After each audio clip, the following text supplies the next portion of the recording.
Hello everyone, welcome back to this lesson, and we shall be doing more examples on undefined events, and we shall start right away.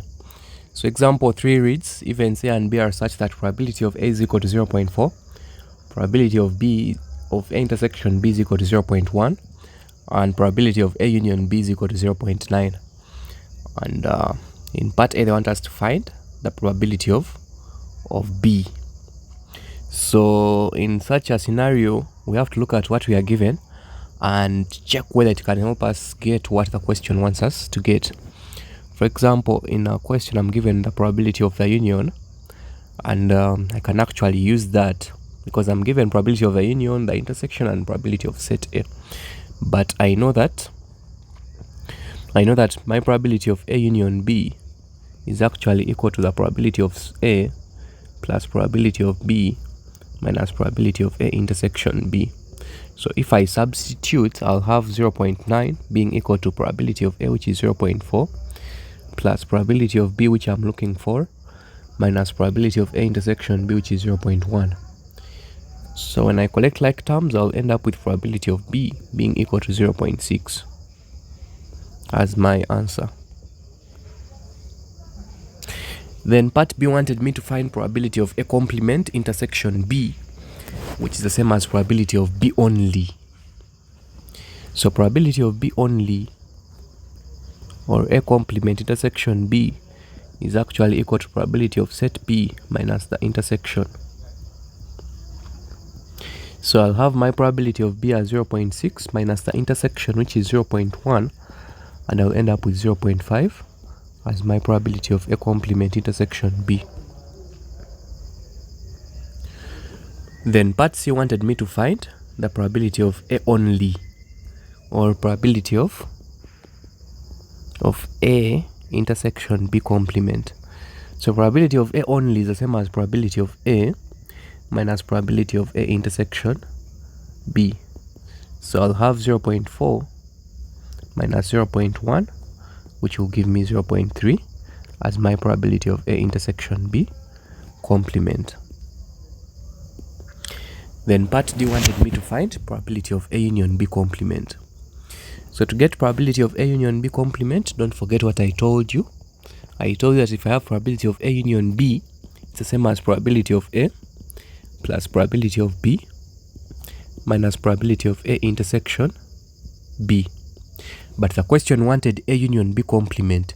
So what I will do is that I will look for B, and wherever B appears, I will keep fixing a complement. So I'll put a complement there, a complement here, and a complement here.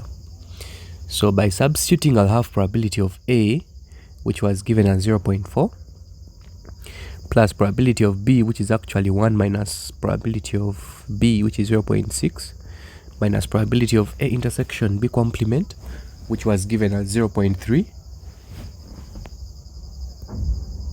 And I'll actually end up having 0.5 as my probability of A union B, but complement. That's our third example under undefined events. Next example says events A and B are such that probability of B only is equal to 3x, probability of A only is equal to 2x, and probability of A complement intersection B complement is equal to x. And probability of B is equal to 4 out of 7. We are required to use a Venn diagram to find these values. So I can start by extracting important information. I've been given probability of A complement intersection B as 3x, probability of A intersection B but complement is equal to 2x, probability of A complement intersection B complement. So I know that probability is the same as probability of A union B but complement, and it's equal to x, and probability of B is equal to 4 out of 7. And I want me to use a Venn diagram to find those given values. So I'll proceed to draw my Venn diagram and fill in the information I've been given. Okay, so I can call this probability of A and this probability of B. So I've been given probability of B only as 3x, this over here. Then probability of A only have been given as 2x, probability of the intersection is not given, so I can just leave it as probability of A intersection B. But I've been given the probability of A union B but complement as X, so I can put it there and proceed to solve for X. Okay, so in the question they have told us that the probability of B is equal to 4 out of 7. So we should have that at the back of our minds. But then we also know that the probability of the union can be got from, so probability of the union A union B can actually be got from, okay, I know that probability of B is equal to 4 out of 7, so that entire part is equal to 4 out of 7. Yes, so that probability can be got from probability of B plus, I'm using B because I already have it as 4 out of 7.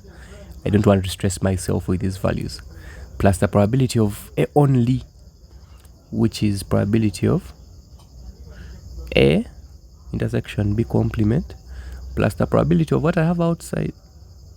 Okay, that's it, because if I added outside, I'd have gone outside the union. A union B is just these two sets, what I have here and there, everything inside added, but not anything outside those two sets. So I hope that's clear. But in the question, I have not been given the probability of A union B. What I have is A union B but complement. So I'll have to manipulate this A union B and introduce A union B but complement. So I'd have 1 minus probability of A union B but complement is equal to probability of B plus probability of A intersection B but complement. So I can make my substitutions at this step. So I'll have 1 minus probability of A union B but complement is X, being equal to probability of B, which was 4 out of 7, plus probability of A only, which is 2x, this value over here. So when I collect like terms, I'll actually end up with, when the x crosses, I'll end up with 3x being equal to 1 minus 4 out of 7. And when everything simplifies, I'll end up with my x being equal to 1 out of 7. So I finished solving for x. Part B wants me to find probability of A intersection B. So probability of A intersection B is this region over here. So I know that this entire set is 4 out of 7. And then I also know the value of x. So it means that I can easily get the value of probability of A intersection B. Since I know that probability of A intersection B plus probability of B only, which is the same as A complement intersection B, is actually equal to probability of B. So if I make probability of A intersection B the subject, I'll have probability of A intersection B being equal to probability of B minus probability of A complement intersection B. But my probability of B was given as 4 out of 7, and my probability of A complement intersection B is this value over here, which is 3x.